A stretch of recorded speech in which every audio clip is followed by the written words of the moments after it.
Hi, everybody, and welcome to the Monster Party podcast. Yes, it's happened. Yeah. All right. I am Matt Weinhold, and I am also with Larry Strothe and SHAWN Sheridan and James GONIS. And as tradition should have it, we are all having some drinks. Yes, gentlemen. What are you drinking? Yes. I'm having my favorite vodka cranberry. Vodka cran. Okay, Yes. we got a vodka cran. Yes. I got vodka and pomegranate juice. Oh, pomegranate. Are you some kind That's of a little racy, man. Are you some kind of biker? And vodka cran and Diet Mountain Dew. Wow. Wow. Diet Mountain Dew. Hardcore. I am. Wow, you're living large, buddy. Living large. And I'm drinking Rockstar and vodka. So we are the biggest bunch of girls, I think, this side of Monsterdom. Yeah.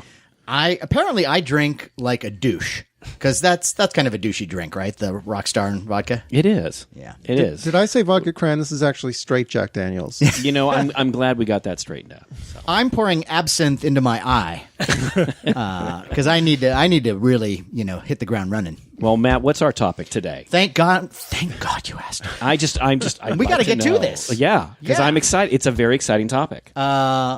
Well, this was one that was actually suggested by you, Sean. By right? Sean? Actually, I think James, right? Oh, it was Correct? James. Okay, But seconded James, by take Sean. it away. Oh, Yes, yeah. okay. James. Today's topic is That Scared the Hell Out of Me. Ooh. Dun, dun, dun, dun. Which I think kind of like it can be kind of a movie experience, a TV show, or like a moment or a scene in a movie, correct? Right. That's what I'm kind of thinking. So not like when your uncle came out of the shower. Oh my God!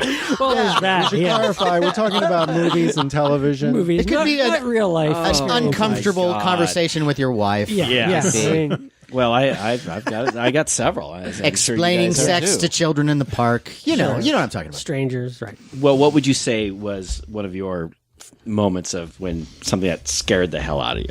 Well, there are a lot of moments that are classic for in just pop culture in general, like, the shower scene in Psycho. That's a good one.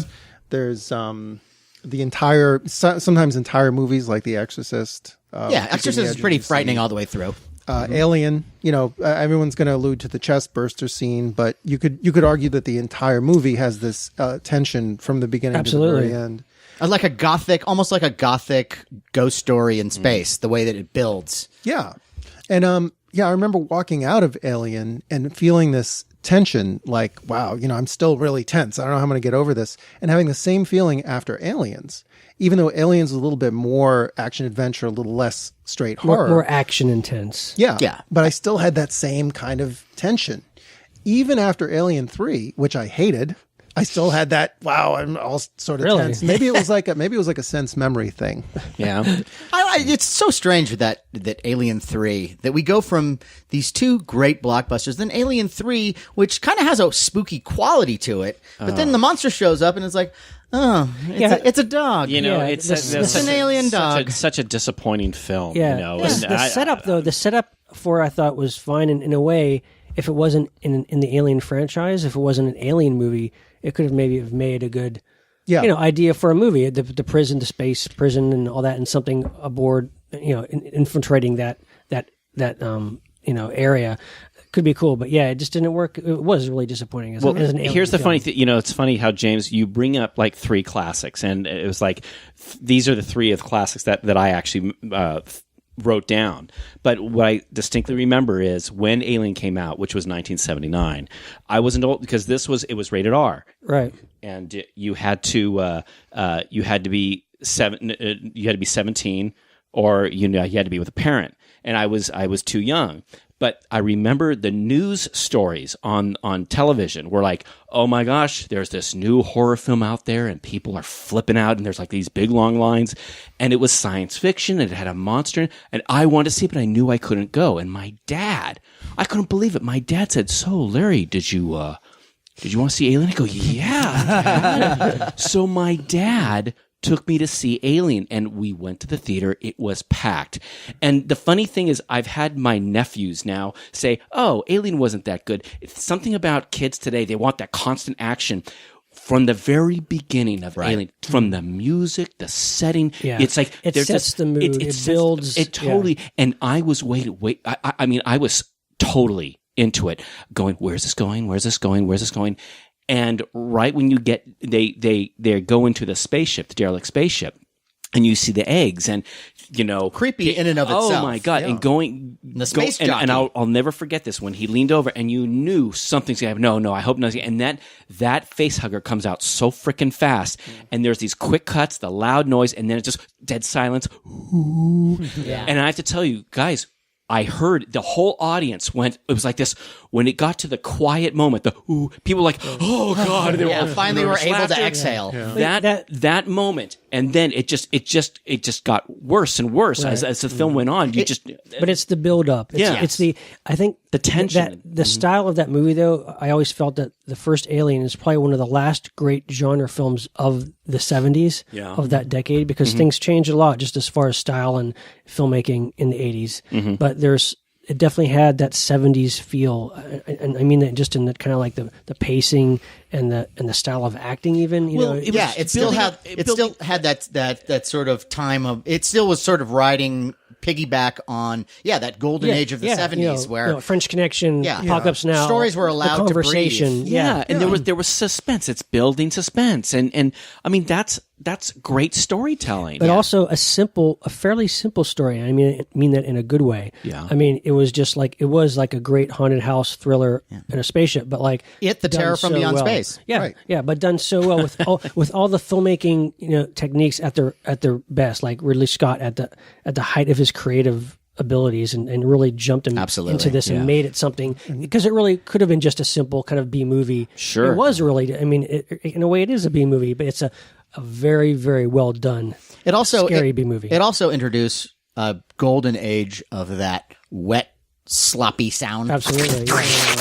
Oh my god! Sound a facehugger just design. crawled along the floor, right? Yeah. My god, I agree. I always enjoy that, and it was also, I think one of the first, if the first movie where the alien changed, metamorphosized into different type of creatures. Yeah, as far as like really looking at designing a creature that changed into different like levels like that. I think it was because you had never seen Not anything really. like that before. Not really. And Not really. even the alien, the way that they shot that movie, where the alien was always kind of in the shadows, in the dark, or up in the you never really up in the rafters. You never really saw all of him until you saw the very pieces. at like the very end when he's outside the spaceship, and even then, what you is can that? you can kind of see the shape, but you're still not totally sure of it. It's like the shark in Jaws. You don't really see the whole thing until much later in the movie. But you took like the concept of a simple man in suit idea, and it really was just a man in a suit for those sequences, but shot in a way that, like, the movement of it even was alien. Yeah, but like, you know what I mean, Sean. Like, But the funny thing about that whole man in the suit, it looks so unlike a man in a suit. Yeah. I mean, from the tail and the rib cage and the phallic head. You know, I mean, but the way it moved, it would glide across the frame, and the way that he shot it, it was just like, truly, the word alien in the title is not just the creature; it's just the whole concept of this life form. And Geiger. I think Giger. Yeah, I think it's H.R. Giger. I always get that confused. And but a genius. Really creepy Jerry Goldsmith score. Oh, fantastic score. Oh, yeah. I remember going to this little record store. I was 14, and it was under these train tracks in Flushing, New York, and I bought the soundtrack. And the owner at the record store goes, "You're going to go home and scare yourself with that?" And it's true. It's freaking scary music. You put the thing on, and it's like, wow. And you're like a punk nerd, like, shut up, old man. Well, like, look, I'll buy anything Goldsmith. It doesn't really matter. Yeah, really. Well, Alien back in '79. Seeing that with my dad, that was one movie, and that specific moment was one of the moments that scared the hell out of me. Yeah, yeah. There's not many. I mean, we're all big horror fans. We've grown up watching a lot of scary movies. I'd probably say there's not too many things that literally make me jump out of my seat too much anymore. A really good scare, like in the theater. There was one film though that I actually do like the movie a lot. It kind of has a bit of a bad rap. But speaking of The Exorcist, Exorcist 3, Legion. Yes. That's a spooky movie. It's actually a pretty good movie. Yeah. I mean, ironically, the exorcism in the movie is the least effective and unnecessary part of that movie, but it basically follows George C. Scott playing Lieutenant Kinderman, the character that Lee J. Cobb played in the original. And it's kind of like these killings are happening in Georgetown, and it's somehow very, very weirdly connected to, the case from the original Exorcist and maybe involving Father Karras. And anyway, I don't give a lot away, but there is one moment in that movie. Yes. Spoiler alert. Spoiler alert. Well, this isn't really a spoiler. I just want to make sure. But That was on my list too. yeah, John. it's just this moment where a lot of the movie takes place at this kind of an asylum or a hospital. And there's this kind of quiet moment where there's these murders happening kind of around and in this asylum. And there's this one scene where a nurse is kind of, cleaning up, or she's just kind of finishing up, locking up for the night. And she's just passing from door to door, checking in on these inmates, whatever. It's kind of a shot from a long shot from a hallway. And then this figure kind of lunges out after her, behind her, and Also in a nurse's uniform, right? Yeah, That's so hot. Yeah, and like this shawl, or you don't even know, but she doesn't really see the figure as it comes after her, and then we just cut away. But it's a thing where I saw this film in a screening, and it's one of the few times where the entire audience jumped in unison at this one jump scare. It's probably still the most effective jump scare I've ever experienced in any movie. Now, are you guys fans of the Paranormal Activity movies? Because the first one of that has some great scare moments. Yeah, it does, actually. A lot of really effective, especially, and mixed in with very kind of subtle, creepy things, too. For example, like when the protagonist in the movie, she who's being possessed, she gets out of her bed and just stands next to the bed. And it's all being shot time-lapse on a video camera. And you see that it's going on for hours, and she's just standing there over the bed. I'm like, oh, that's so creepy and weird. Yeah. Because that's like one of my worst fears of just all of a sudden waking up and there's my wife. The bloodied shirt. You forgot to put the food away. That does happen, though, doesn't it? It does, yeah. But and then every time that she's yanked out of the room. Right. There's some... Like your wife? Effective, yeah. No. You mean in the movie? I'm sorry. Yeah. We got a guy that does that. That's right. We hire a guy. Okay. Comes around every Friday. Yanks her out of the room. I got to get some time to myself, But those movies are creepy. And now I'm just curious. What do you guys feel about the Blair Witch Project? Oh, that's a really good question. I'm a fan. Yeah, it's creepy. It made you think a lot afterward, thinking about the movie, sort of going backward and all the clues that had been left. And And it was the first of that kind of style of Found footage, yeah. Not the first found footage movie ever made, but the first one that really kind of got that whole genre started, more recently. I think it's very effective and what do you think, very Larry? well made. I remember I actually saw that with my sister, and we were, I think what had happened was we went to see, I forget what the circumstances were, and it really creeped me. I guess maybe because I was with my sister at the time, and we were watching it, like being protective and stuff. And then the main character is this girl, and I thought the girl was really effective. I mean, she was. She's you terrific. felt really good terror, and I remember thinking that, God, I wasn't sure what the deal with this was. I really didn't, and we were both pretty creeped out. It's So, but what's weird is like I think that worked once. I don't think you can like try it again. Now that you know how it ends, I have no desire to ever watch it again. Funny, not yeah. to take anything away from it. It's very good, Yeah. very, very well Yeah. done. But That's interesting. I really haven't watched it in a long time, so I'd have to kind of see. I have, and even though I know where it's going, there's a lot of things it's like the things that you would. The reason why we go back and we watch our DVDs, and it's because there's those moments that, you're never going to get back that first moment that you were scared, but you can appreciate the artistry that went into achieving that the first time around. Like, for example, when they're in the tent and you hear all the weird sounds in the forest and the little baby voices, and and I just so creepy. So is that one of the moments that scared the hell out of you? Was that when you saw that? There's movie? a lot of great. Yeah, there's has a lot of great scare moments, in that and there's a lot of even like again, I love those subtle things that just make you go, ugh, like the coming out, going into that clearing, and there's all the little the little dolls hanging on every place, cool. and the unwrapping that finger? Oh, yeah, that finding the weird- finger. It's like that stuff is beautiful, and I always feel like I have to defend that movie because it has so many haters. It really does. I think it came out and it turned up Hollywood upside down a little bit because it was made for like nothing and made so much money. And I think people who saw it after the fact a lot later were expecting, I guess, I don't know, like some religious experience. But I mean, again, it's just a scrappy little movie that's really well made for what it is, I think. Did you see it in the theater? Dead air. I did not. I did not. I don't think it's made for the theater. Yeah, I don't think you agree. should watch it in the theater. I think it's made. Yeah. I saw it first time. Dana Gould gives me a video cassette, What's that? VHS cassette that he actually made himself. He made the cassette himself. But it was, and he said, just watch it. Just take it home. Told me nothing about it. That's a great way to be Yeah, introduced it's a to great that. way. And so, there's a little bit of like, is this real? But of course it's not, because, and then that would be the other thing that would piss me off, is that there'd be people I would talk about it and they'd go, yeah, it's just so phony. Like, well, all movies are phony, you idiot. The fact that it had witch in the title, maybe that was sort of a little bit of a... The fact that it had witch in the title and still made as much as it did is pretty amazing. Yeah, right. Yeah, but that's one of my favorites. Yeah, and you think about the last couple of minutes too, without giving anything away, there's nothing really particularly spectacular that happens or that you even see. So much of it is sort of left to the imagination. But based on the buildup and based on what you understand of the Blair Witch and the way that it all just sort of ends. It's like the dread, It's like a sense of dread. Oh, exactly. not the movie Dread. No. Okay, or not Judge Dredd, which is a completely different Judge show. Dredd scared the hell out of me. Yeah, but for the wrong reason. Seeing Rob Schneider on my screen God. was enough. That is his most frightening me. role, yeah. That's actually his best thing he's ever done, quite honestly.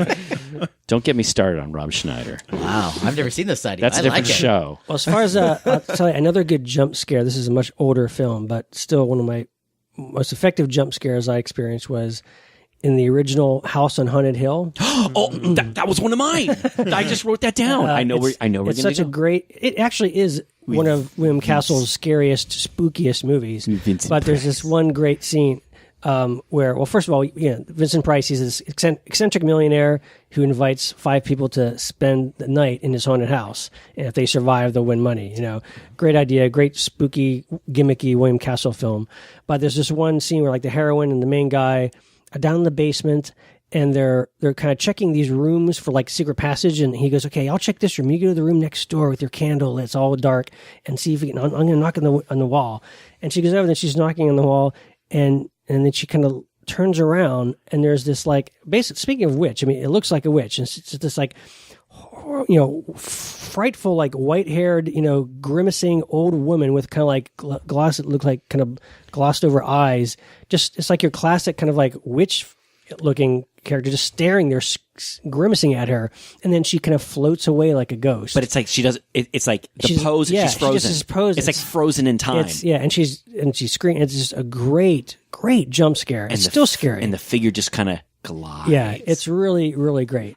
Speaking of William Castle, can we also give a shout out to that sort of phony scare scene in The Tingler? Oh, yes. Oh, The Tingler. Yeah, trying to scare to death the deaf-mute wife. And there are so many very scary things. The figure coming out of the blood, the hand coming out of the bloodbath. Yeah. The weird zombie monster guy that throws the axe and oh man. Yeah, especially to a little kid, like a little kid growing up on Monster watching TV and at night. It's like, it's really scary stuff. Yeah, I showed my kid The Tingler. Was she scared?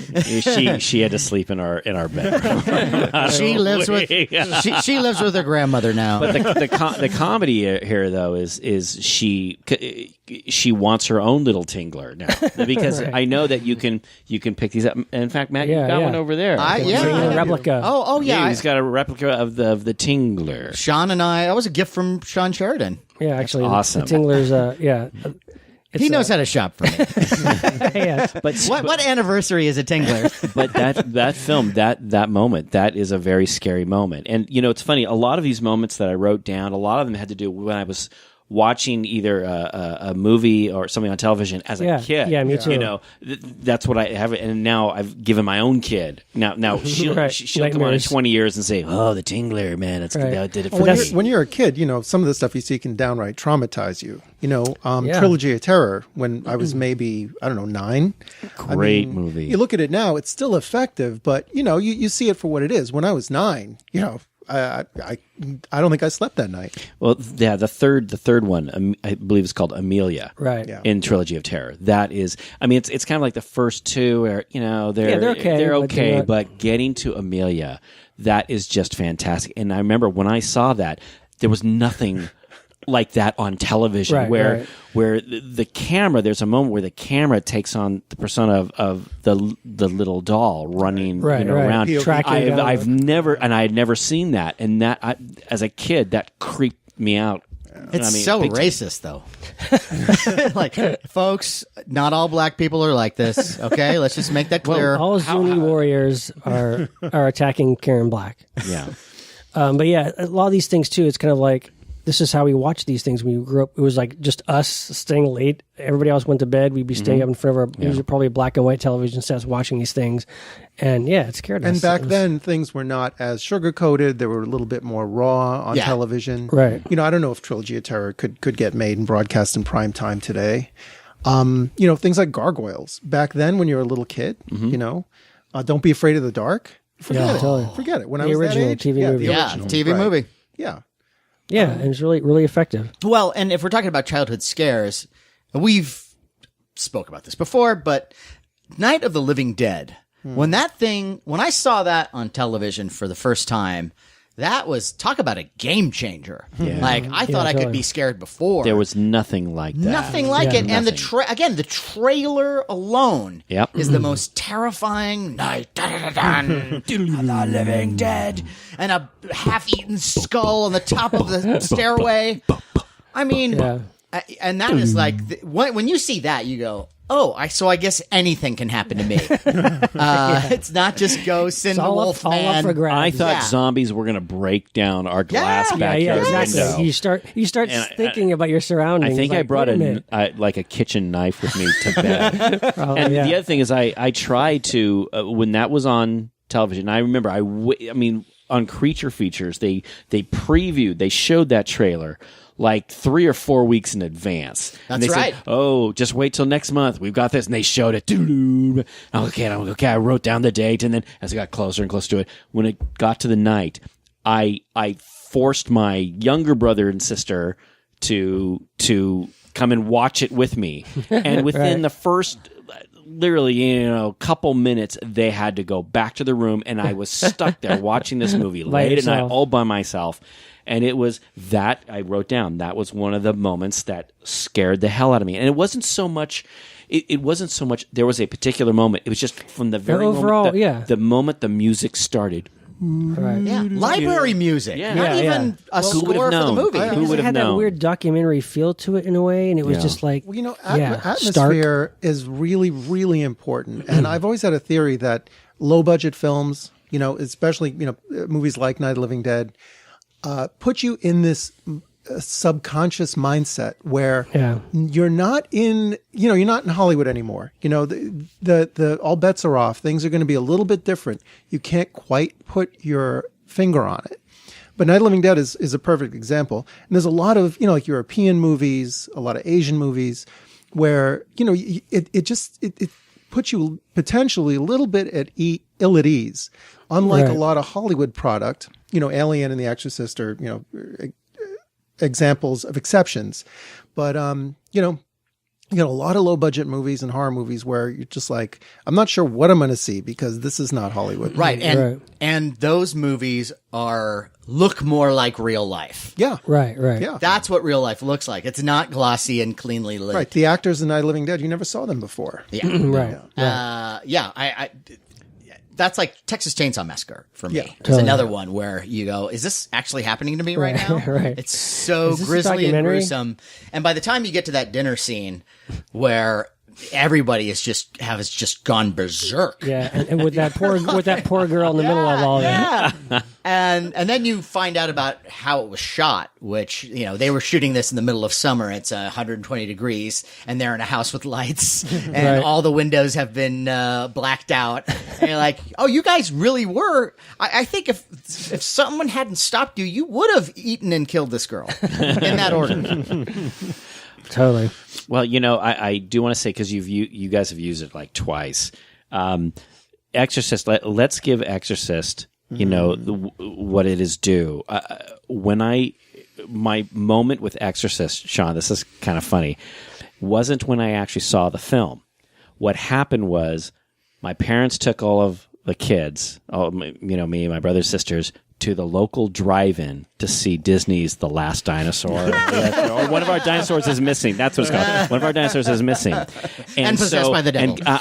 And then I'm in the car, and I remember as a kid, I'm watching this movie, and I'm like, oh, this is so bad. And what I did, Sean, is I looked behind to see what was playing on the screen behind us.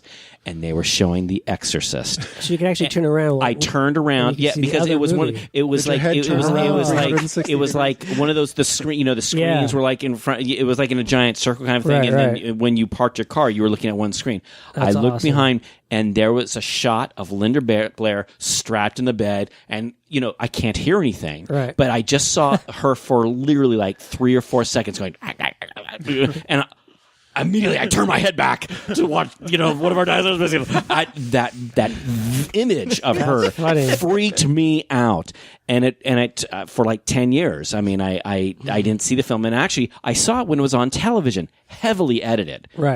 For a lot of reasons, and they took out all the songs too. Yeah, they took out the songs and the dance number. Ken Berry was in it originally. Yeah, but the thing that really blew me away was even when you took out the profanity, when you took out some of the graphic stuff, still, it is a freaking creepy ass film. It's a very beautifully shot movie. But And with the design. Yeah, well, and then the little bit of subliminal persuasion in there, which there was a time where I had kind of a problem with that because I felt there was a little bit of cheating, but now I'm of the mind that's like, go for it, whatever you want to do. And that was really groundbreaking too at the time too. And the scene that really gets me in The Exorcist, in The Exorcist is where. No, not one of our dinosaurs is missing. But there's that scene where now it is like, again, they do this great job of building that tension, and then she gets possessed, and then there's the creepy stuff that's happening. Like, okay, I'm scared already. But then when they walk in the door and she's masturbating with the crucifix. Yeah, I was like, holy fuck, you can't do that. That is not allowed. It broke taboos, definitely. Yeah. Wow. And it was so shocking. And it's one of those things that just goes to show you that, if you build that tension and then hit with something hard, it's going to be just all that more effective. And all the acting in that movie is just top top grade. rate. I mean, Ellen Burstyn is just amazing. I mean, everybody. I mean, it's just incredible. Linda Blair. It ages very well too. Yes, it does. Yeah, it really does. It actually holds up beautifully. Yeah, I think it does hold up because really well. that taboo, the taboos that are broken in that movie. It's not just of the 70s. I mean, that it still holds up now. Right. It's just as evil. Yeah, and I saw recently The Conjuring, which has some spooky moments and things, but by the time you get to the full possession, there's a lot of like, oh, that's some nice latex makeup, and you're not as connected to it as that movie from almost like from the very first scene. You're unsettled. Yeah, The Exorcist. Yeah. There's a great documentary done on the making of The Exorcist. And one of the things I loved about that documentary is the 16mm footage they had of people who were coming out of the theater and they were just so shaken up. Right. And some of the people were, that's just wrong, man. They were like so, and of course it just, people just were fed into it. It became a phenomenon. I mean, it did. It really did. Had a huge influence on the genre. So again, I would say The Exorcist. Yeah, I not even seeing the movie, just seeing the little clip at the drive-in, just that little moment. One of the moments that scared the hell out of me. Yeah, there's I'd say another movie that more like not any specific scene, but a movie that really creeped me out was David Cronenberg's The Brood. On my list as well. Yeah. Probably, maybe even still, I think his best horror film. I agree. And one of the best horror films, period, ever made. I agree. a great concept. It's kind of like Oliver Reed is this psychiatrist who uses psychoplasmics, I think it's called, which it's basically he takes people who I did that for a while. it's like people who have all these emotional problems, and he gets them to manifest these problems physically on their bodies. So if you have a lot of rage or emotional turmoil, you release that by growing sores on your body. It's very twisted and bizarre, but basically, and now we have Zola. Yeah. Thank God. This That's all I results gotta in this woman in the movie, Samantha Eggar, who actually her rage it comes in the form of giving birth to these creatures, these little mongoloid children who are really like the physical representation of her rage. Yeah, that she grows from a sack. Yeah, hanging off of her body. Yeah, it's so twisted. But And you wonder why I don't want to have kids. But the little creatures themselves, they're kind of like these little toddlers in little hoodies running around and Blonde hair. They're kind of like mongoloid faces. You don't even really see their faces that much in the beginning, but they're running around. They are killing people, but it's very creepy. Like there's assaults.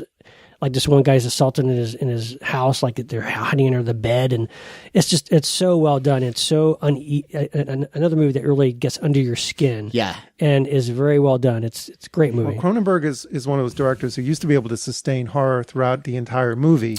Yes. His movies in the last few years, he's gone off the genre, not as much. But actually, one of the scenes from one of his movies was on my list. That was the dream birth sequence from The Fly. Oh yeah, absolutely. Where Gina Davis is pregnant and she, I guess, has this dream of what the birth is going to be, and I couldn't even watch it in the theater. I had to close my eyes. Wow! And I was already like an adult then. I think. Wow. Well, This was last week. No, that is a horrifying. It was a beautiful moment.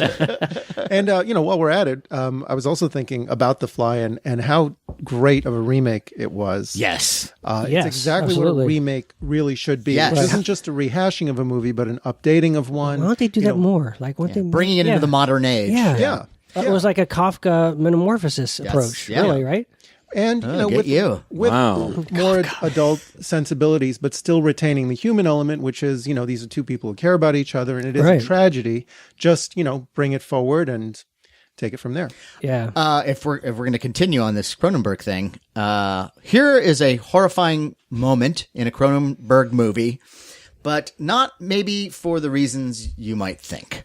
So, my mom would take me to a lot of horror movies because I had to get in with my mom, as you had a cool mom. My mom was cool, and she didn't want to take me to Legend of Hell House because it had hell in the title. Ooh, yes. So she didn't like stuff like that, but. What she did take me to was They Came From Within. You're kidding. It was over Hell House. Well, it was a B feature of another movie that I can't even. I think the first feature Viva was Knievel? No, it was Bug. Oh my God! Bug, Bug. which is kind of a scary movie too in its own right. Oh wow! But anyway, so then the B movie is They Came From Within, and so if people listening don't know the premise of this story, there are these worms that grow out of this guy's body that turn people into sort of sex zombies. They crave sex, and then they have the worm, and then they give the worm to somebody else, and everyone is like sex mad. And so, and these things look like little penises, and they call Thanks, Mom. And so this one like old lady gets it in her, and then there's a guy going down the hall with like a room service or something, and she opens her door and she goes, "I'm hungry," and she goes, "Hungry for love," and then tackles this guy, and I look over at my mom and I'm like, oh God, this is the most horrifying situation I could ever possibly have. I'm watching the sex worm movie with my mom. How's the therapy working? I have yet since that day to achieve an erection. So. Yep, that's a great one. Yeah. What else we got? Well, if we're going to go back a little bit, now this is a movie that's maybe not giant, hit you in the face scares, but again, creepy moments that haunt me since the day I saw this movie. There's the film The Innocents. Oh wow! With Deborah Carr, and it is based on Henry James' Turn of the Screw, and it is this ghost story about these two kids who are sort of neglected, and a new governess comes to take care of them, and you find out that they're being haunted / possessed by the maid and groundskeeper. Gamekeeper, right. And there are so many creepy, scary moments. For example, like the kids won't admit that they're being haunted or that they see these ghosts, but the governess keeps seeing them. And so there's one point where she looks across, she's sitting in a little gazebo on the edge of a lake. And on the other side of the lake, there's the ghost lady, and she's just standing there, and it's raining, and she's just looking at them. And that is the most horrifying, creepy thing. And again, it's one of those things that maybe in this modern age wouldn't be as effective, but I miss that. I would love to just, establish a little atmosphere, maybe play it subtle, and maybe that could be as effective as well. Well, it's interesting talking about what time does to how effective a scare can be, because I remember reading about like when Dracula and Frankenstein came out back in the 30s and how people in the audience would faint. Right. You wouldn't see that happening with those movies now. It would take a lot more shock value to do that. But it's almost, I guess, sort of unfortunate that we've become so, inured to modern sensibilities or whatever that's what we need in order to get scared. But I do think that people like us who are sort of aficionados of this genre are able to, I think we're better capable of actually putting ourselves back into that mind frame than maybe most people. Yeah, I can watch The Innocents now and still find that incredibly creepy. I'm not going to go to sleep with nightmares. Or Night of the Living Dead. Or The Dead, or House on Haunted Hill. Yeah. Which I love watching. Right, you know? I guess in a way, looking at an old movie, no matter what you're watching it for, is kind of like putting yourself in a time machine, and saying, okay, I'm going to go back there and I'm going to sort of try to pretend that I know what the audience back which then I don't know if a lot of people can do, though. Well, that's why so few kids, would bother to look at an old black and white movie, I guess. Right. It's too bad. That you can't go, well, I realize that back then, this is what they had. This was it. Right. And when you watch like a Ray Harryhausen movie, like those effects are fantastic. Yeah, you recognize them now as effects. Right. And you did then, but you can at least appreciate the artistry that went into it. Absolutely. And, Well, I enjoyed all the Harryhausen films, but as far as like scaring the hell out of me, none of those quite scared the hell out of me. But during those times, like especially during the 70s, when you mentioned the 70s, there were, I can't believe some of these were on television, but again, it was on Creature Feature. There were a few of these Dario Argento films. Oh, yeah. The one talk about a moment where I saw Deep Red. Deep Red's and great. They had that. They had that on Creature Feature. And there's this moment where they're running through this hallway where there's painted faces or something, and nothing just creeped the hell out of me. Yeah. And I don't want to spoil it for the people who want to check it out, but it's these paintings, and there's something that happens. Yeah, the painting plays a pivotal role in the film. Yeah, but that film, I had never seen anything quite so bloody and graphic, on television before. Even Argento stuff, though, his early stuff especially.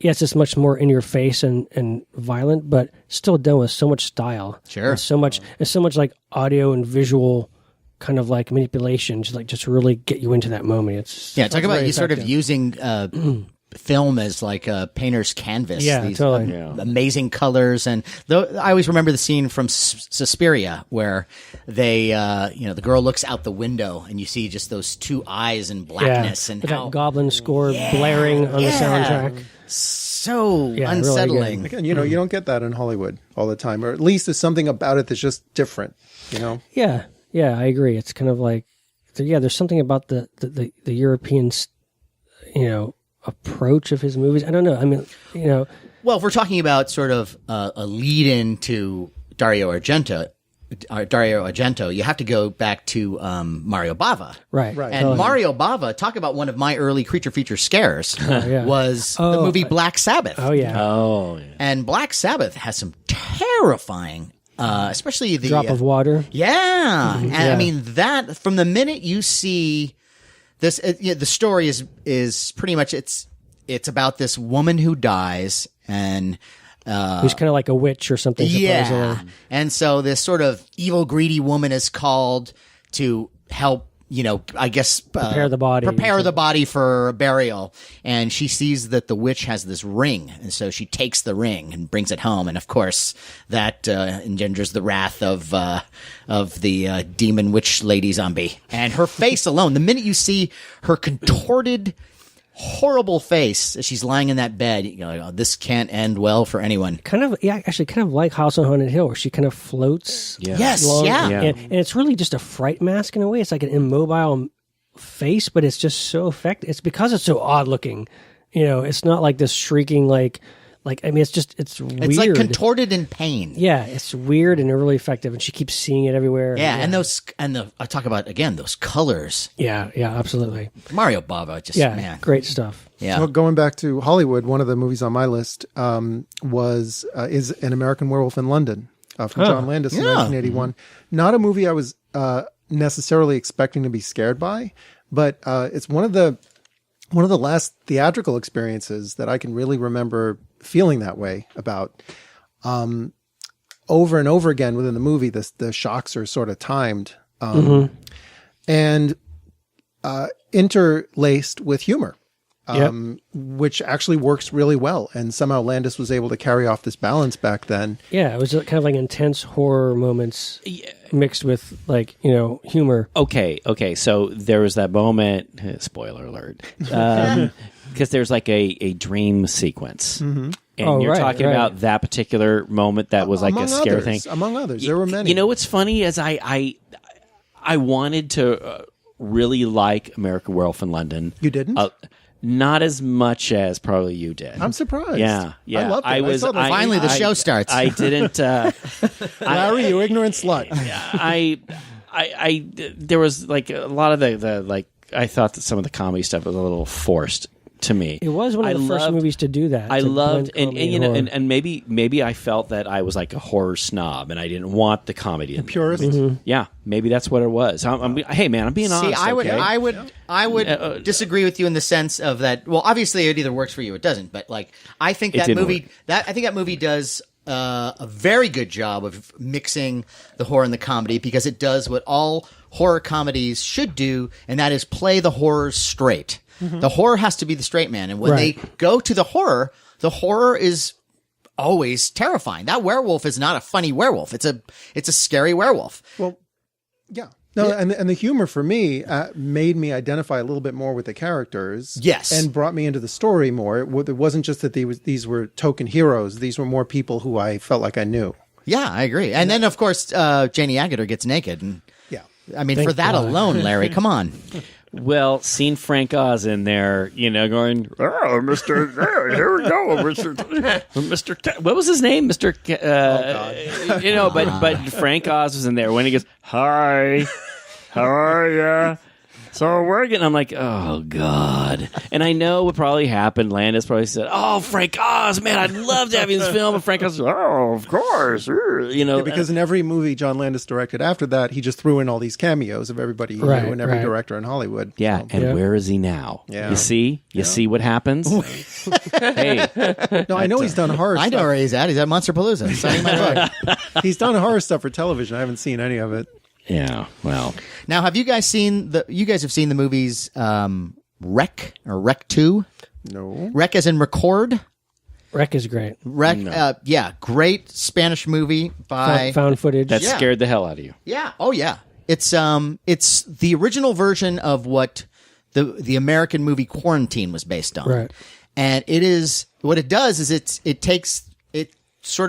uses the found footage genre, and then you add an element of I guess you would say black magic or demonology, kind of demonology, and zombies, and mixing it with the idea of that there's this virus that takes everyone over, but you realize that the virus is really caused by the devil. And if you haven't seen that movie, it's great. And there's a sequel that's we'll have to put that almost on my as good. list. To see. Yeah, and if I guess we're probably coming towards the end of this episode, but you could say that there's a lot of things that scared the hell out of us. Yeah, do we want to throw some let's do a little round robin maybe of some other movies just to throw out little quick blurbs. Yeah, trailers. The Final Destination trailers. Every time I'm subject to one, I have to turn my head because it's not supernatural. I mean, the premise is, I understand, but the horrible things that happen to these people are everyday accidents, and that scares me more than anything else. I mean, I have nightmares about car crashes and medical accidents. Wow. So The first interview on Meet the Press always gets me into just, ugh. So yeah, you could not pay me to see one of those movies. I'm just horrified. But Wow, interesting. Let's also we gotta put some shout outs for the movie The Descent. Oh, The Descent is great. Yeah. Bunch of sort of rat people living in a cave, Yeah, very terrorizing well oh yeah, lady splunkers. Yeah, it's great. And The Thing, anyone? Yeah. The Thing. Oh, John The Carpenter's The Thing. Thing, anyone? Well, heavily, if Alien hadn't come out, I don't know if The Thing would have been what it was. Right. I somewhat agree with you with influenced that. by Alien, but great in its own right. No. But the Thing, despite all of its elaborate effects, it's the suspense moments of that movie that are just as effective. It's like I think people overlook the suspense moments and the build up of that movie and just think it's all wall to wall special effects. It's not. No, it's Carpenter not. does a masterful job. The element of trust. Yeah. Who do I trust in? It's great. There are these great moments when the guys are trying to figure out, what if it's you? What if it's you? I mean, it's great. Yeah, it really is. And another example of a remake that's done for the right reasons. Yeah, in the absolutely. right way. I know all you gentlemen have been through a lot. I would not like to spend the rest of my life tied to this fucking couch. That scene, talking about isolating scenes, that one scene is a great example. And of course, the operation with the Yeah, the minute you are doing an autopsy on someone and their stomach turns into some teeth giant mouth. and bites your arms off. Do you know, ever since I saw that scene, I thought to myself, damn, if I'm going to be one of those AMT guys, I am never going to put one of those on someone's chest. Because I had this fear. You laugh, but I think, oh my God, all Because, it takes like, is you one said, pressing person, down- one person, that chest goes in and those teeth are there and, horrifying. Yes. Someone another should cut great- that into every sort of great EMT moment. training film. Yes. every ER episode. Things to look out for. So there you have it. There's a bunch of All right. movies that have scared the hell out of us. You have your work cut out for you now. Go right. find these films, Find 'em. watch them, enjoy them. Tell us what what freaks you out. What's Come the on scariest- over. Yeah. Tell We will us. someday figure out a way for you to contact us. That's right. And that will be soon. But we also have, of course, you can always get on the YouTube channel and check out our YouTube monster parties. And Which are very visual. They're very visual. You can see all our treasures. But this has been a lively and timely discussion. It's been a blast. Yeah. And all I can say is we love bringing this show to you, but not more than we love each other. That's right. All right, everybody. Trousers off. Keep America strong. Keep watching horror films. There you go. Monster Party.